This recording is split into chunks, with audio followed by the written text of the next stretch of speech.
Hello students, welcome back to my YouTube channel professor Shubham Tiwari, जहां पे चल रही है हमारी YSY BCom class semester 4 auditing के सीरीज। एंड ऑडिटिंग के सीरीज में लेक्चर नंबर आपको देखने मिलेगा 3rd। यूनिट 1 हमारा चल रहा है, errors and types of errors की बात करने वाले हैं। ये जो टॉपिक है auditing subject complete copy paste होता है हमारे FY बैफ वाले बच्चों के साथ सेम 2 में। तो जो इंपॉर्टेंट आपके लिए यहाँ पे बनेंगे किसके, YSY बीकॉम का सेम इंपॉर्टेंट आपका भी है इंपॉर्टेंट का, बट मैं अलग से क्लास FY बैफ वाले बच्चों को दे चुका हूँ। बट आपको जो नंबर ऑफ क्वेश्चंस है, जो इंपॉर्टेंट क्वेश्चंस है, यहाँ से फॉलो कर सकते हो। मतलब आपके लिए भी वीडियो काफ़ी बेनिफिट्स है। तो चलिए स्टार्ट करते हैं आज की क्लास।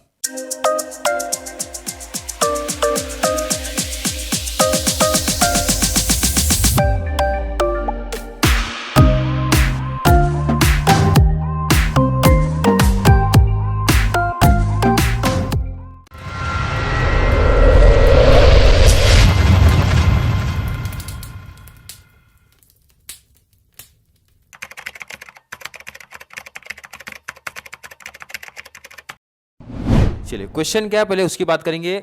आपके टॉपिक है एरर, आप बताइए क्या होता है एंड टाइप्स ऑफ एरर के बारे में डिटेल्स बताइए।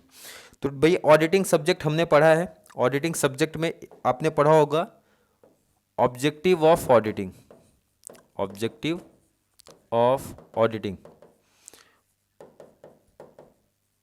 ऑब्जेक्टिव में एक पॉइंट पढ़ा होगा आपने कि भाई जो भी ऑडिटर होता है उसका काम है कि कंपनी में कहीं भी अगर एरर हुआ है या फिर फ्रॉड्स हुए हैं वो सब देखना। और लास्ट में जो भी इनकम स्टेटमेंट होता है भाई,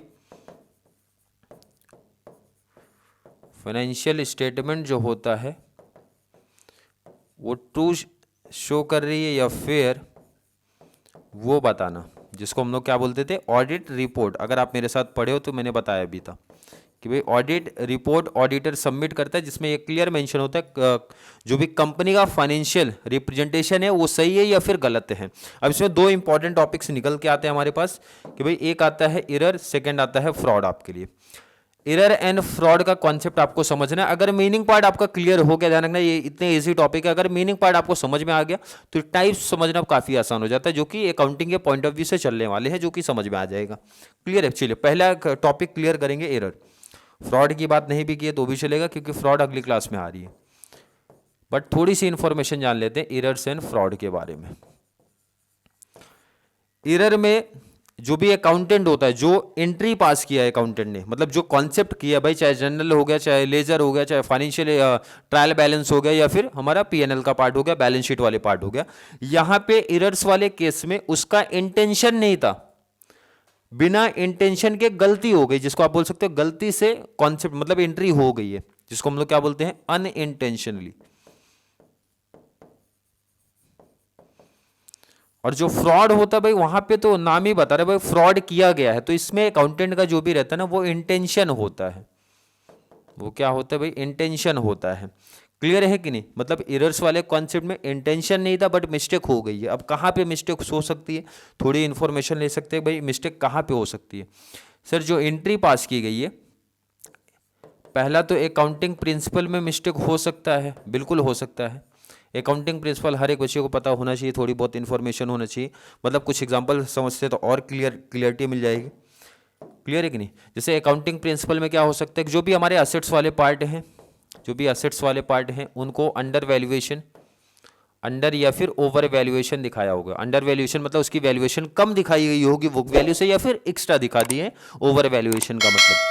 क्लियर है कि नहीं? जो भी हमारा स्टॉक है सेम यहाँ पे भी वही कॉन्सेप्ट हो सकता है। क्लियर है कि नहीं? जो भी हमारे एक्सपेंसेस थे, एक्सपेंडिचर थे, जो भी हमारे एक्सपेंडिचर थे, रेवेन्यू एक्सपेंडिचर को हो सकता है कैपिटल एक्सपेंडिचर में दिखाया गया हो। मतलब इस तरीके से अकाउंटिंग प्रिंसिपल जो बहुत बताई गई हैं उसके अपोजिट काम कर रहे हो, तो मतलब अकाउंटिंग प्रिंसिपल में आपने गलती किया है, गलती आपसे हुई है, गलती किया नहीं है, ध्यान रखना, इंटेंशन नहीं था बट गलती कर दी हो गई है आपसे। सेकेंड, और क्या चीज़ें हो सकती है, हो सकता है कि आपके पोस्टिंग में गलती हो गई हो। पोस्टिंग समझता है ना आपको भाई, पोस्टिंग में गलती आपने कर दिया होगा। हो सकता है आपके टोटल में गलतियाँ हो गई है, या ट्रांसफर जब आप करते हो तो वहां पे गलती हो गई है, या कोई एंट्री आपने डबल टाइम पास कर दी है। सॉरी, बहुत सारी गलतियां हो सकती है पॉसिबल। समझ में आ रहा है? मतलब इस तरीके की गलतियां आपको देखने मिल सकती है।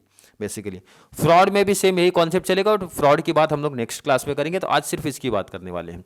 तो मीनिंग क्या समझ में आया, मेन जो इसकी मीनिंग है क्या समझ में आती है, मीनिंग इनकी मेन ये समझ में आती है सर कि यहाँ पे जो भी अकाउंटेंट था उनका कोई इंटेंशन नहीं था, बट बाय मिस्टेक हो गया है उनसे गलती। क्लियर है कि नहीं?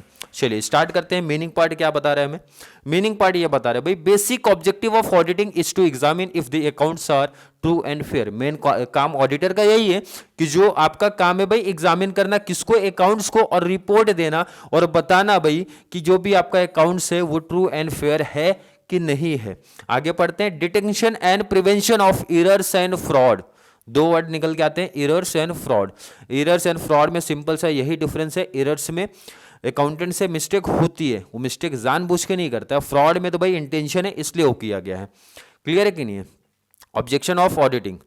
अब इसमें मीनिंग समझते हैं कि क्या है एरर्स का मीनिंग। एरर्स का मेन मीनिंग देखो यहीं पे लिख दिया गया, अनइंटेंशनल मिस्टेक हुई है किसमें, फाइनेंशियल इंफॉर्मेशन में, वो चाहे ट्रायल बैलेंस में गलती हो गई है, पीएनएल में गलती हो गई है, बैलेंस शीट में गलती हुई है, बट कहीं ना कहीं किसी अकाउंट में आपने गलती रिकॉर्ड कर दी है, चाहे लेजर पार्ट में किया हो चाहे वाउचिंग पार्ट में किया हो, बट कहीं ना कहीं गलती आपसे हुई है। क्लियर है? ये है एरर्स का मीनिंग।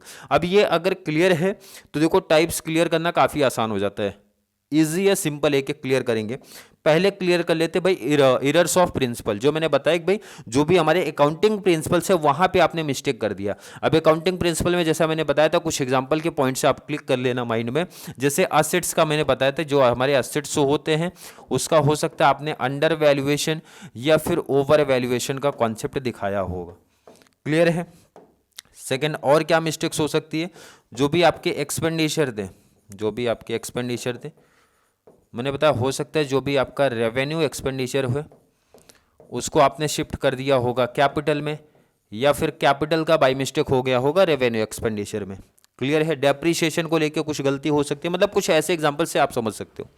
क्लियर है? एरर ऑफ प्रिंसिपल समझ में आ गया?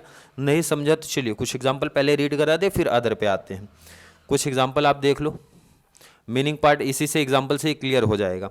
देखो क्या बोला है, ओवर वैल्यूएशन और under valuation of stock. Stock में हो सकता है डेप्रिसिएशन को क्या लिख रहा है, ओवर चार्जिंग हो सकता है या फिर अंडर चार्जिंग ऑफ डेप्रिसिएशन हो सकता है। Over and under valuation I hope हर एक बच्चे को पता होगा क्या है। नेक्स्ट क्या है भाई, जो भी आपका रेवेन्यू एक्सपेंसेस था उसको आप क्या है कैपिटल एक्सपेंडिचर में कर चुके हो। मतलब इस तरीके से एग्जाम्पल आप समझो, रेवेन्यू को डिफर्ड रेवेन्यू में आपने शिफ्ट कर दिया है। इग्नोरिंग प्रीपेड या फिर आउटस्टैंडिंग एक्सपेंसेस को आप इग्नोर कर रहे हो, तो ये अकाउंटिंग प्रिंसिपल के अपोजिट काम हो रहा है। तो मतलब ये सब मिस्टेक्स आपकी हो सकती है। तो एग्जांपल से आप ये पॉइंट इजी क्लिक कर सकते हो, इजी याद कर सकते हो। क्लियर है? चलिए नेक्स्ट पे चलते हैं। एरर ऑफ ओमिशन की बात करेंगे। किसकी? Error of omission. और मैं ये बताऊंगा जो भी बच्चे भाई ये प्रैक्टिस करें, इसके एग्जाम्पल से आप कैच करना, इजी समझ में आ जाएगा। एरर ऑफ ओमिशन, अगर वर्ड से नहीं समझ रहे तो इसके एग्जाम्पल से आप समझ लेना कि इसमें क्या बताना चाहते हैं। यहां पे आपने एरर्स ऑफ ओमिशन, ओमिशन आया है वर्ड ओमिट से, आपने ओमिट कर दिया, हटा दिया है किसको, किसी भी एंट्री को, किसी भी एंट्री को आपने क्या कर दिया है, ओमिट कर दिया है, हटा दिया है। अब कोई भी एंट्री हो सकती है, चाहे सेल्स की एंट्री होगी चाहे परचेज की एंट्री होगी, मतलब किसी भी एंट्री को आपने ओमिट कर दिया है, मतलब हटा दिया है उसको। क्लियर है? बहुत डिटेल्स नहीं, बहुत सिंपल सिंपल टॉपिक्स हैं। देख लेते हैं ये पॉइंट्स हमें क्या बता रहे हैं। यहाँ पे देखो, और एग्जाम्पल्स के थ्रू इजिली आपको समझ में आ जाएगा हर एक चीज।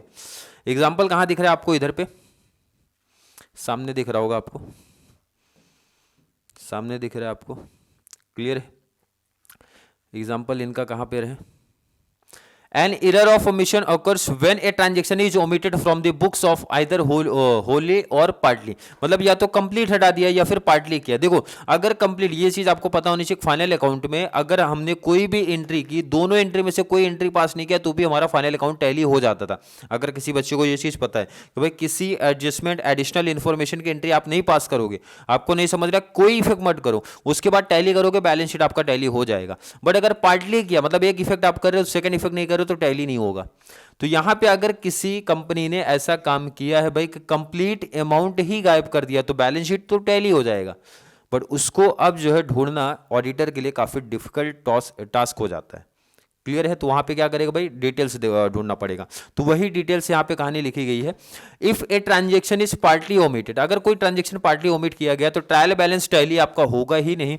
बट अगर ऐसा होता है उसको डिटेक्शन या फिर रेक्टिफिकेशन कर सकते हैं, देख के वाउचिंग वगैरह का कॉन्सेप्ट देखते हैं। बट यहाँ पे बता रहे कि अगर कोई ट्रांजेक्शन पूरा कंप्लीट गायब कर दिया गया है तो उस केस में टैली तो हो जाएगा, टैली हो जाएगा, बट आपका गलत रिप्रेजेंटेशन करेगा। बट वहां पे इस केस में एक प्रॉब्लम ये भी कोई डिफिकल्ट हो जाता है उसको डिटेक्ट करना। क्लियर है। तो यहाँ पे जो ऑडिटर होगा भाई हर एक डिटेल्स उनको वहाँ पे देखना पड़ेगा। इसका मतलब समझ में आया?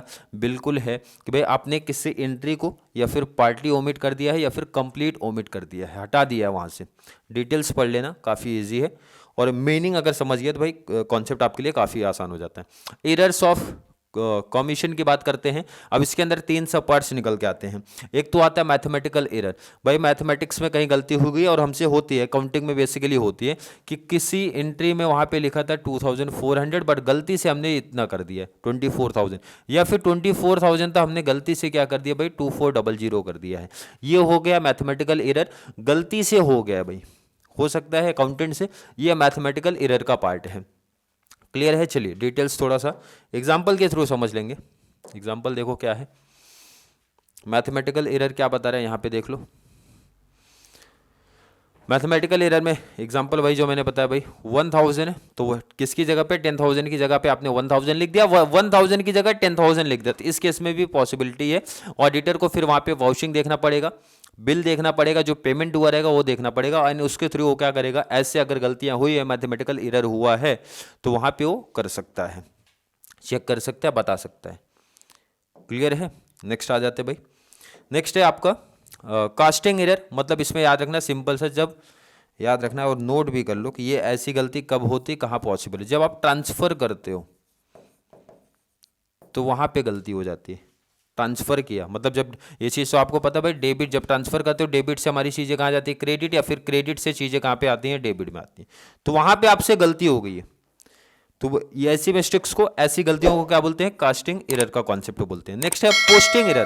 पोस्टिंग में गलतियां, पोस्टिंग मतलब समझ गया ना भाई, जिस अकाउंट में जाना चाहिए था, जिस अकाउंट के डेबिट में जाना चाहिए था, हो सके है उस अकाउंट के क्रेडिट में आपने कर दिया हो, और क्रेडिट में जाना चाहिए था तो डेबिट में कर दिया हो। या फिर एक एग्जांपल समझो, ए के अकाउंट में डेबिट में जाना चाहिए था, आपने बी के अकाउंट के डेबिट में कर दिया हो, तो ये होता है पोस्टिंग।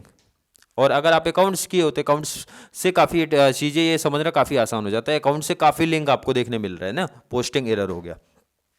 कंपनसेटिंग एरर, कंपनसेट कर रहा है। कंपनसेट का मतलब समझते हैं, आपने देखो इधर एक अकाउंट, एक एंट्री पास किया, ए के डेबिट में 1000, और आपको पता चला भाई ये जो आपने ए के डेबिट में 1000 की एंट्री पास किया ना, ये गलती से कर दिया है, ये एंट्री बी के डेबिट की है, जो कि मुझे बी के डेबिट में 1000 पास करना था। ध्यान से समझना, हर एक एग्जांपल बहुत सिंपल मीनिंग से आपको पूरा कॉन्सेप्ट क्लियर होगा।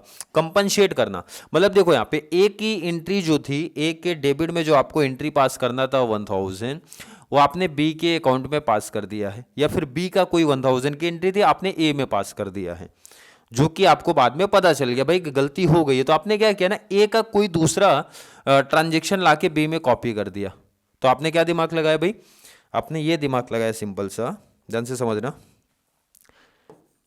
ए का डेबिट में आपने कितना दिखाया 1000, जो कि किसका था, बी का था। अब बाद में आपने सोचा भाई ए का कोई ट्रांजेक्शन 1000 है जो मैं दिखा दूंगा बी में 1000, तो आपका दिमाग ये चला भाई कंपनसेट आपने कर दिया, बट अकाउंटिंग प्रॉपर नहीं रिकॉर्ड हुई है, गलती हुई है कि आपने क्या किया, आपको तो लग रहा है भाई 1000 ये टैली हो गया, 1000 ये टैली हो गया ना, बट अकाउंटिंग रूल के अपोजिट है भाई, ये होता है कंपनसेटिंग एरर में आ जाएगा कि मतलब जो एंट्री आपका, ये एंट्री आपको दिखानी चाहिए थी ए में, आपने दिखा दी है बी में, और बी वाली एंट्री जो आपने दिखा दी है ए में। अमाउंट तो टैली हो जा रहा है बट रूल्स गलत है भाई, एंट्री जो आपकी वाउचिंग हुई होगी, जो आपके बिल बने होंगे वो आपको गलत दिखाएंगे। क्लियर है कि नहीं, मतलब जो आपका इनवॉइस बना होगा वो गलत दिखाएगा, तो ऑडिटर उसी से आपको कैश करेगा कि आपने ये कंपनसेट कर दिया है। क्लियर है कि नहीं है। लास्ट आपका एरर्स ऑफ डुप्लीकेशन का कॉन्सेप्ट है, मतलब डबल एंट्री पास कर देना। आपने ए के कोई एंट्री थी भाई, इसको 2 टाइम पास कर दिया, 2 टाइम, 2 टाइम्स एंट्री पास कर दिया है आपने। क्लियर है कि नहीं। ध्यान रखना कि यहाँ पे इंटेंशन पॉइंट ऑफ व्यू से नहीं था, वो गलती हो गई है अकाउंटेंट से। अब एग्जाम्पल देख लो तो और आसान हो जाएगा। वैसे मुझे लगता है कि ये इजी टॉपिक ही था, बहुत डिटेल्स में जाना नहीं है आपको। नेक्स्ट आपका देखो कास्टिंग एरर में क्या बताया था भाई, एरर्स इन टोटल में हो सकता है, कैरी फॉरवर्ड में हो सकता है, एक्सटेंशन में हो सकता है। क्लियर है, डिटेल्स मेन चीज हाईलाइट कर दी और पढ़ लेना आप लोग। नेक्स्ट है पोस्टिंग एरर में क्या बताया था, पोस्टिंग अमाउंट आपका गलती हो सकती है। क्लियर है, रीड कर लेना। एक अकाउंट का डिटेल्स हो सकता है या फिर क्रेडिट साइड का डेबिट साइड हो सकता है, डेबिट का क्रेडिट साइड मीन्स मिस्टेक्स हो सकता है, ये पोस्टिंग में आ जाएगा। कंपनसेटिंग में क्या आएगा भाई, कंपनसेट आपने कर दिया है एक से दूसरे में, क्या बताया था जैसे example, effect of one error is compensated by another error. एक ही गलती, एक अकाउंट्स का डिटेल आपने बी में किया तो बी वाला क्या कर दोगे आप, ए में कर दोगे। तो यहां पे आप क्या कर रहे हो भाई, जो इफेक्ट जो गलती हुई है वो आप कंपनसेट कर रहे हो सेकंड वाले के साथ में। एग्जांपल यहां पे मैंने दिया है, आप पढ़ लेना। For example one sale book of account, A का डिटेल्स बी में किया तो बी का डिटेल्स ए में करके आपने कंपनसेट किया, बट अकाउंटिंग रूल के हिसाब से गलत हो जाएगा। बाद में ऑडिटर वाउचिंग के थ्रू या फिर स्टेटमेंट के थ्रू आपका पूरा डिटेल्स निकाल सकता है पार्टी का। नेक्स्ट आपका डुप्लीकेशन वाला जो कॉन्सेप्ट था, इसमें मैंने बताया भाई ट्रांजेक्शन क्या हो गया, 2 टाइम्स आपने रिकॉर्ड कर दिया है बुक्स में। क्लियर है कि नहीं, 2 टाइम्स रिकॉर्ड कर दिया, तो ये भी मिस्टेक्स आपसे हो सकती है। तो यहाँ पे ऑडिटर आपका क्लियरिटी मिल जाएगा लेजर बुक से, मतलब जब आपका वॉशिंग करेगा तो वहाँ से क्लियरिटी मिल जाएगी। क्लियर है, समझ में आया। मेन था आपका इसमें क्या समझ में आना चाहिए, इसलिए मैंने बताया मीनिंग पार्ट अगर आपका क्लियर है, मीनिंग पार्ट क्लियर है तो भाई ये टेबल ही इंपॉर्टेंट है, टेबल ध्यान में रहेगा तो आपका समझो ये टॉपिक हो जाएगा, काफ़ी आसान है, एग्जाम्पल से टॉपिक समझ लोगे आप। क्लियर है क्या आपका। अगर किसी बच्चे को किसी पॉइंट में कोई प्रॉब्लम आ रही है तो मैं सिंपल से ये बोलूँगा भाई, वीडियो देखने के जस्ट बाद आप क्या करना, जो मैंने नोट्स शेयर किया था वो नोट्स पढ़ लेना, कंप्लीट कॉन्सेप्ट माइंड में फिट हो जाएगा। और इसको पढ़ने का टेक्निक मुझे सबसे बेस्ट लगता है क्या पता है, अकाउंटिंग की अगर थोड़ी सी भी इन्फॉर्मेशन अपने को है, अब ये देखो हर एक चीज़ थोड़ी लिंक हो रही है कि नहीं हो रही है, ये होने के बाद तुरंत एग्जाम्पल पॉइंट ऑफ व्यू से आप समझो टॉपिक को। जितने भी ऑडिटिंग में मैं ये सजेशन दूंगा कि भाई जो अकाउंटिंग टॉपिक से रिलेटेड होके आते हैं तो उसको एग्जाम्पल के थ्रू समझना। एग्जाम्पल अगर क्लियर है तो एक बार जस्ट नोट्स रीड करना, कंप्लीट कॉन्सेप्ट क्लियर हो जाएगा। आई थिंक हर एक बच्चे को आज की क्लास समझ में आई होगी।